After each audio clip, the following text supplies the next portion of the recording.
These are the top stories this hour.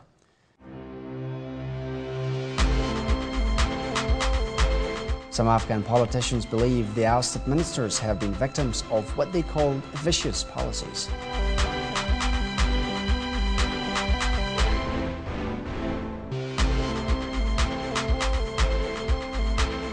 British military commanders warned David Cameron that Afghanistan immature pullout could allow Al-Qaeda to return.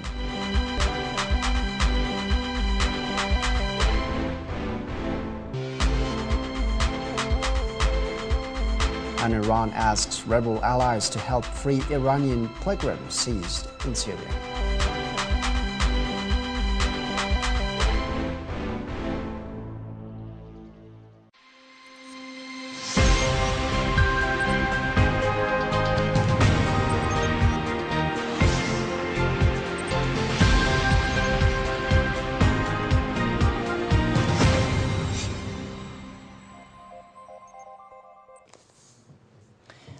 Hello, welcome to Channel 3. You're watching English News with me, Jamaluddin Aram.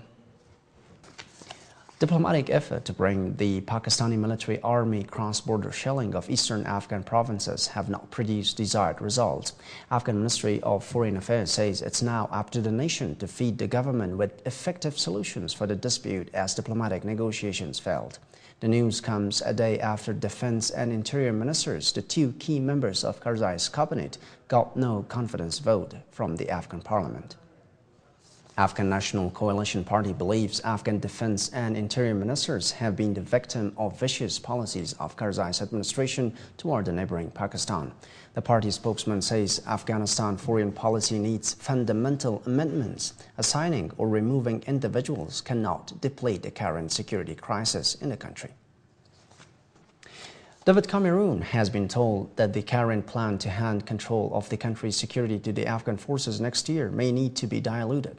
British commanders believe that the Afghan National Security Forces, the army and police are not yet fully capable of taking over from international forces. Under current plans, Afghan forces are supposed to take over responsibility for security by the middle of 2013, and all international security and assistance force troops will be withdrawn from combat operations by the end of 2014. Pakistan's Interior Minister has said elements of the Afghan government are likely to supporting a senior Pakistani Taliban leader who is fighting to topple the Islamabad government, accusations which could further raise tensions over cross-border raids.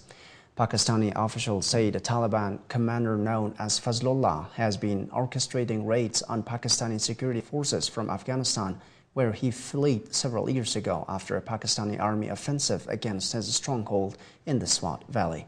Malik, though, provided no evidence to support his assertions, nor did he give further details. Afghan Interior Ministry spokesman Sadiq Siddiqui, meanwhile, says comments made by the Pakistani Interior Minister are irresponsible and baseless allegations.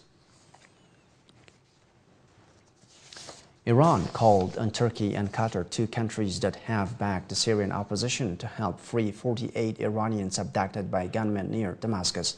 A video broadcasted by Al Arabiya television showed the Iranians sitting under a flag of the rebel Free Syrian Army and surrounded by men carrying weapons. One rebel officer who was not identified said several of the Iranians were members of the Revolutionary Guard Sepahe Pasdaran. The authenticity of the video could not be confirmed. More than 20,000 Syrian troops are massed around Aleppo as fighting rages for control of the country's second city. Fighter jets, helicopter gunships, and artillery have pounded rebel positions ahead of a feared full-scale assault. In Damascus, another key battleground in the war, army sources said rebels had been pushed from a last stronghold. However, the rebels say they had withdrawn. British Foreign Secretary William Hague believes it had proved impossible to persuade Russia and China to back international efforts to find a diplomatic path to peace after Kofi Annan resigned, saying his mission had failed. But William Hague did not rule out suggestions that Tony Blair could replace Annan. Kurdish rebels raided 3 military posts in simultaneous attacks near the border with Iraq early on Sunday, sparking a clash at one paramilitary outpost that left 6 soldiers and 14 rebels dead. 2 government-paid village guards assisting the Turkish military were also reported killed. The rebels fired on military posts in Hakkari province that border Iraq, including the paramilitary station near the village of Gismeli. The attacks come some 6 weeks after a similar raid on a military unit also in Hakkari province killed 18 rebels and 8 soldiers, prompting Turkey's military to send warplanes and attack helicopters to 8 Kurdish rebel targets inside Iraq. Thank you very much for watching English News. Stay with Channel 3. We have a lot of interesting programs and news bulletins for you. Good night. Bye-bye.